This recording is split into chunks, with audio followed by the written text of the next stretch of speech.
मेरा नाम है राजन कुमार और आप देख रहे हैं राजन एकेडमी ऑफ एजुकेशन। आज के इस वीडियो में बात करेंगे एमसीक्यूज़ चैप्टर 8 फिजिकल एजुकेशन का। ठीक है, क्लास 12th के। तो जो चैप्टर का नाम है वो है बायोमैकेनिक्स एंड स्पोर्ट्स। तो चलिए शुरू करते हैं। ठीक है, एक बार फिर से बता देता हूँ, ये क्लास 12th का एमसीक्यूज़ ऑफ फिजिकल एजुकेशन। ठीक है, चैप्टर 8 बायोमैकेनिक्स एंड स्पोर्ट्स। चलिए, क्वेश्चन नंबर 1 में बोल रहे हैं dash is the science of study of mechanical laws related to the movement of living organisms. यानी कि कौन सी साइंस है, एक तरीके से ये यहाँ पे बोलना चाह रहे हैं कि डैश इज़ द साइंस, एक ऐसी साइंस जिसमें मैकेनिकल लॉज को पढ़ा जाता है। ठीक है, और ऐसे मैकेनिकल लॉज पढ़े जाते हैं जो लिविंग ऑर्गेनिजम्स के मूवमेंट से रिलेटेड होते हैं। तो उस साइंस को हम कहते हैं बायोमैकेनिक्स। ओके, तो एक बार फिर से देख लेते हैं कि biomechanics is the science of study of mechanical laws related to the movements of living organisms. Okay, तो चलिए अब क्वेश्चन नंबर 2 पर चलते हैं। ठीक है, क्वेश्चन नंबर 2 में बोल रहे हैं science concern with internal and external forces acting on the human body and the effects produced by these forces. ये जो डेफिनेशन है किसके द्वारा दी गई है? तो ये जो डेफिनेशन है वो दी गई है जेम्स जी हे के द्वारा। ठीक है, तो इसमें क्या बोल रहे हैं कि साइंस जो कंसर्न है इंटरनल और एक्सटर्नल फोर्सेस से, ठीक है, जो एक्ट होते हैं ह्यूमन बॉडी के ऊपर, ठीक है, और जिनका इफेक्ट्स भी देखा जा सकता है। ठीक है, तो ये जो डेफिनेशन दी है, ठीक है, अगर ये डेफिनेशन आती है उसमें कई सारे ऑप्शंस दिए होते हैं, तो आप जो है जेम्स जी हे का जो ऑप्शन दिया होगा, ठीक है, वो आपको लगाना है। अब बात करते हैं क्वेश्चन नंबर 3। तो अब क्वेश्चन नंबर 3 में देख लेते हैं dash is defined as the resistance to motion which is created by contact between the two surfaces. यानी कि इसमें जो हमारा ऑप्शन है, पहले हम ऑप्शन लगा लेते हैं। तो ऑप्शन ए जो है वो करेक्ट आंसर है फ्रिक्शन। तो हम देख लेते हैं फ्रिक्शन को ऐसे डिफाइन किया जा सकता है कि friction is defined as the resistance. Friction क्या?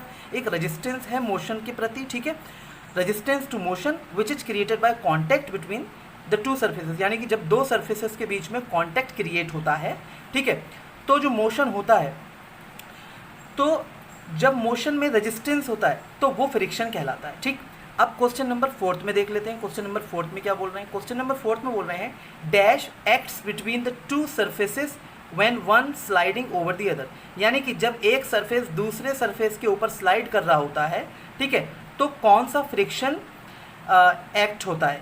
तो हम कह सकते हैं यहाँ पे जो है दिया हुआ है sliding friction. Sliding friction acts between two surfaces when one sliding over the other. Okay, अब बात करते हैं क्वेश्चन नंबर 5। क्वेश्चन नंबर 5 में क्या बोल रहे हैं? ठीक है, क्वेश्चन नंबर 5 में बोल रहे हैं the 3 law of motion given by. 3 law of motion जो दिए गए हैं वो किसके द्वारा दिए गए? न्यूटन। ठीक है, ये आपको लगा लेना यहाँ पे, आइजैक न्यूटन जो उनके द्वारा दिए गए। अब हम बात करते हैं क्वेश्चन नंबर 6 की। क्वेश्चन नंबर 6 में बोल रहे हैं which law is also known as the law of acceleration. यानी कि किस लॉ को एक्सेलरेशन का लॉ भी कहते हैं। ठीक है, तो ये है option A. Second law of motion को लॉ ऑफ एक्सेलरेशन भी कहा जाता है। अब हम क्वेश्चन नंबर 7 पर आते हैं।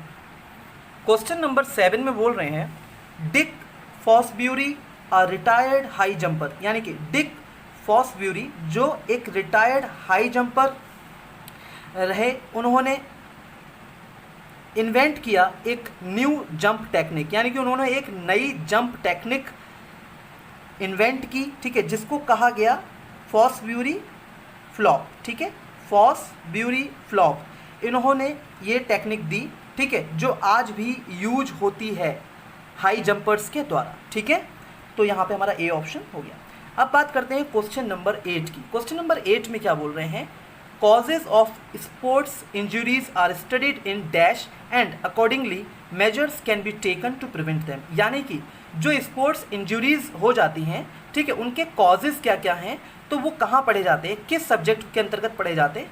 तो वो पढ़े जाते हैं बायोमैकेनिक्स में। ठीक है, बायोमैकेनिक्स में क्या होता है कि जो स्पोर्ट्स में इंजरीज होती है उनके कॉजेज़ को भी पढ़ा जाता है। ठीक है, और उसी के अकॉर्डिंग क्या है मेजर्स भी लिए जाते हैं ताकि कम से कम इंजरीज हो। ठीक है, मतलब इंजरीज को अवॉइड कैसे किया जा सकता है, इन पर भी रिसर्च होता है और इन पर भी मतलब मेजर्स लिए जाते हैं, ठीक है, measures can be taken to prevent them.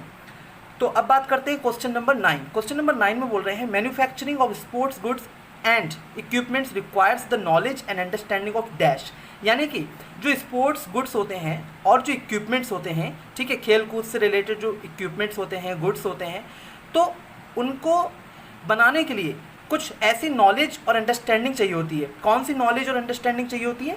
Biomechanics की, ठीक है। तो इन गुड्स एंड इक्विपमेंट्स को बनाने के लिए बायोमैकेनिक्स की अंडरस्टैंडिंग और नॉलेज होना ज़रूरी होता है। सो ये हमने 9 क्वेश्चंस इस वीडियो में कवर किए, और वीडियो पसंद आया तो प्लीज़ लाइक कीजिए, शेयर कीजिए, कमेंट कीजिए, और फिर मिलते हैं अगली वीडियो में। काइंडली सब्सक्राइब द चैनल अगली वीडियोज़ के लिए। So thank you so much for watching this video completely. Thank you, bye.